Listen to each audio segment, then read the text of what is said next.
News: Tiger populations goes up to 148 in Kaziranga National Park. Relevance APSC Prelims. Kaziranga ৰাষ্ট্ৰীয় উদ্যানত বাঘৰ সংখ্যা 148টালৈ বৃদ্ধি।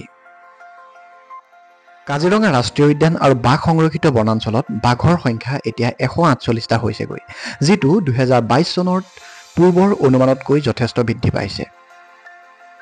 এই উত্থান বিশেষভাৱে উল্লেখযোগ্য কাৰণ প্ৰথমবাৰৰ বাবে বিশ্বনাথ বন্যপ্ৰাণী সংমণ্ডলৰ তথ্য অন্তৰ্ভুক্ত কৰা হৈছে, যিটো বিভাগে অকল মুঠ 27টা বাঘৰ অৰিহণা যোগাইছিল। কাজিৰঙা ৰাষ্ট্ৰীয় উদ্যানৰ সঞ্চালক ডক্টৰ সোণালী ঘোষে প্ৰকাশ কৰা status of tiger in Kaziranga 2024 প্ৰতিবেদন অনুসৰি কাজিৰঙাত বৰ্তমান বিশ্বৰ ভিতৰতে সৰ্বাধিক ৰয়েল বেংগল টাইগাৰৰ ঘনত্ব আছে। প্ৰতি 100 বৰ্গ কিলোমিটাৰত 18টা বাঘ আছে। বিভাগ ভিত্তিক বাঘ বিতৰণ 2024 বনাম 2022।